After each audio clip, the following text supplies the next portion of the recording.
So buying the wrong home can be expensive, but buying the wrong vacation rental can be financially catastrophic.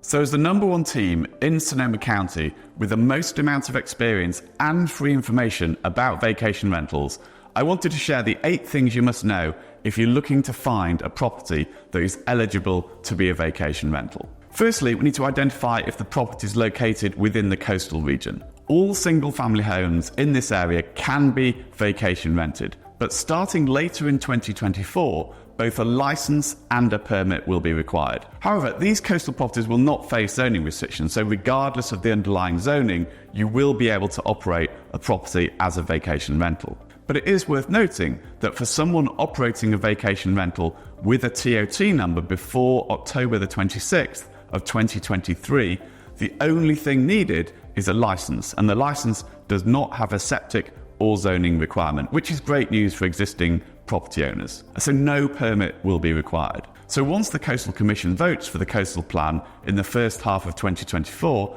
then a permit and a license will be required for any new short-term rental operating within the coastal region. The permit will have the same requirements as inland properties regarding septic capacity, parking, and the permitted bedroom count. So the second thing we need to check is whether it's in the city limits. So we need to determine whether the property falls within the city limits of specific cities. In Windsor, Healdsburg, Sonoma, and Santa Rosa, no new vacation rentals are now allowed, with very few exceptions for properties with specific commercial zonings. In Sebastopol city limits, for example, vacation rentals are allowed for 30 days a year, while in Petaluma they allow up to 90 days a year for whole house rentals. However, don't despair, as just outside of the city limits there are some great options for people buying successful vacation rentals, which we'll get onto exactly where those areas are in a minute. It is worth saying that hosted rentals, however, are permitted across these cities, but that obviously requires the homeowner to be in the house when the property is being vacation rented. And this is an alternative for property owners who are obviously happy to have guests with a limit on renting out no more than 1 or 2 bedrooms. So the third thing we need to look at is the Sonoma County vacation rental zoning restrictions. When you think of vacation rentals in Sonoma County, you probably think of properties in the Russian River. I mean, we've helped over 50 clients purchase properties here, but since the new ordinance came into existence last year, many parts of the Russian River are now off limits because any R1 zoned property is now excluded from being able to be rented as a vacation rental. The key permitted zonings to look out for in Sonoma County unincorporated are RR, AR, LEA, DA, and RRD. And then properties that are zoned LIA, R1, R2, R3, and PC, none of these are eligible to be operated as a vacation rental by a new owner. But it is worth noting that it's not possible to get a vacation rental. It's also worth noting that any property that falls under the Williamson Act can't also be operated as a vacation rental. The property that I'm recording this video from is a super cool container home that my clients just had an offer accepted on. It's just outside Healdsburg city limits and is one of the very few properties that is eligible to be operated as a vacation rental by a new owner because it's zoned RRD. It's a great example of understanding the zoning to find a property in an area that is hard to find an eligible property and yet being really close to downtown Healdsburg. I mean, we're selling 2 riverfront properties at the moment, both of which are currently being operated as a vacation rental. But when they're sold, no one will ever be able to operate them again as a vacation rental. And because of these changes, over time, the number of vacation rental properties in the Russian River will decrease, making those that do exist even more profitable. I mean, we're currently working with a handful of clients, all of whom looking for an eligible property on the Russian River. I mean, we will find one, you just need to know the rules and know where to look. A similar limitation is true for finding a vineyard property.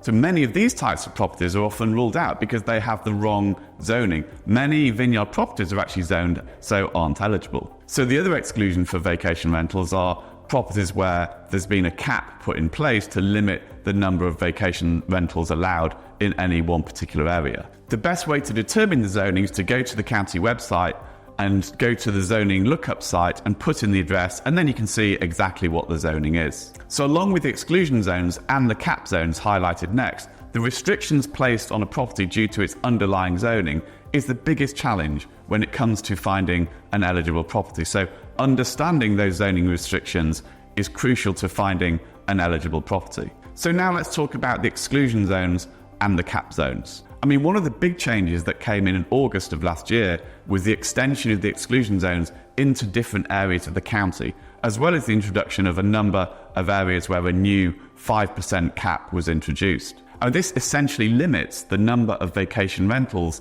in the designated cap areas to no more than 5% of the housing stock within the boundaries of that zone. So as of now, March 2024, there are no cap zones which have availability for capacity for a new vacation rental because they've all exceeded their 5% density limits, effectively pausing the issuing of new vacation rental permits in these areas.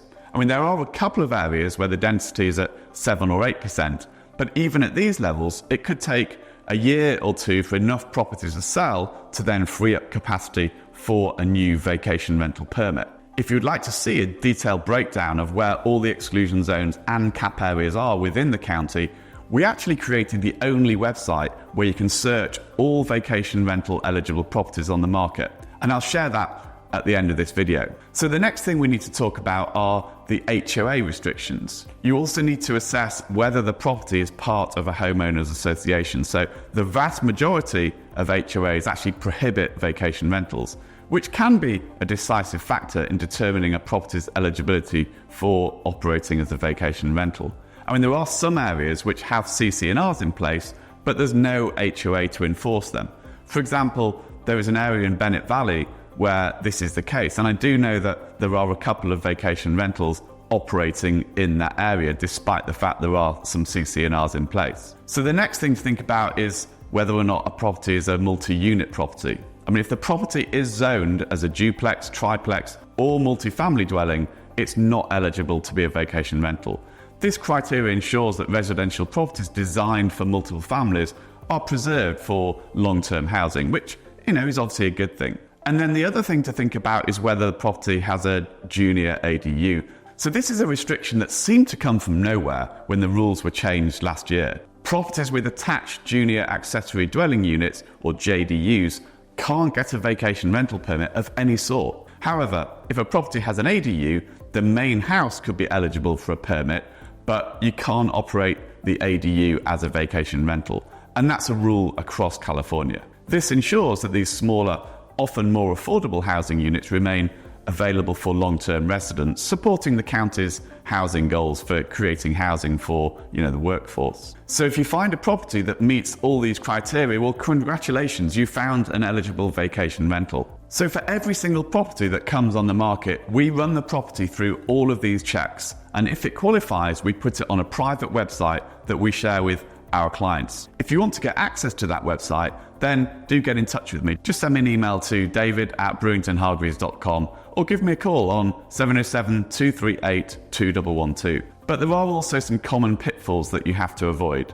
So let's talk about some of the tips to finding a vacation rental eligible property. There is one more step in the process that we always check for during the course of escrow. Given most properties in Sonoma County unincorporated are on a septic system, it's important to ensure that the property has a septic permit on file at the county, and also to understand how many bedrooms the septic permit is for. If you have a house that is sold as a 4-bedroom home, but it only has a 3-bedroom septic permit, you'll only get a 3-bedroom vacation rental permit. If the home doesn't have a septic permit on file, it doesn't mean you can't vacation rent it, it just means that you have to go through a process with the county to complete what's called a findings report.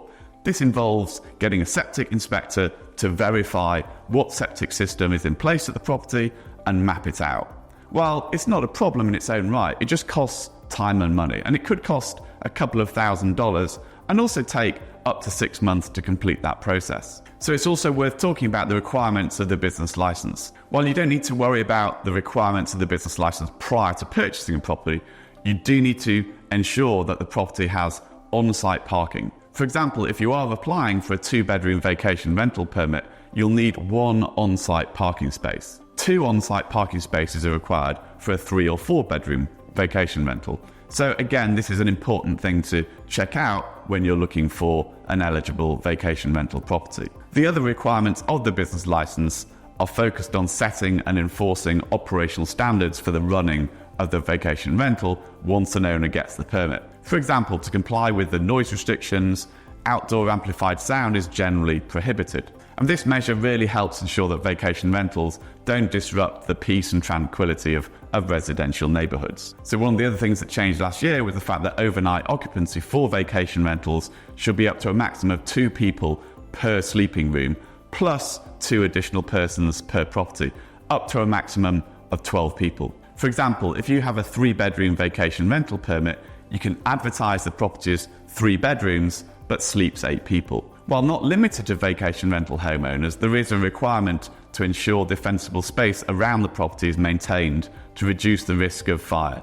And that's obviously complying with Sonoma County's guidelines for vegetation management and fire safety. The business license also outlines specific requirements for outdoor lighting, which must not be obtrusive to neighbours and should adhere to specific lumens limits. While it's important to adhere to these once you're operating the vacation rental, they don't really need to factor into the purchase decision for a particular property. That being said, it's always worth investigating how many of the neighbouring properties are actually vacation rentals and how many are primary homes when you're purchasing a vacation rental. But even knowing all of these different criteria that you need to check, it doesn't make it easy to find a vacation rental eligible property. That's why we created a free website where you can search every single vacation rental eligible property that's on the market today. I'll put a link down below so you can get access to that website by getting in touch. We do all the due diligence so you don't have to, and the only homes on the website are the only eligible properties. So check it out below, and within 24 to 48 hours,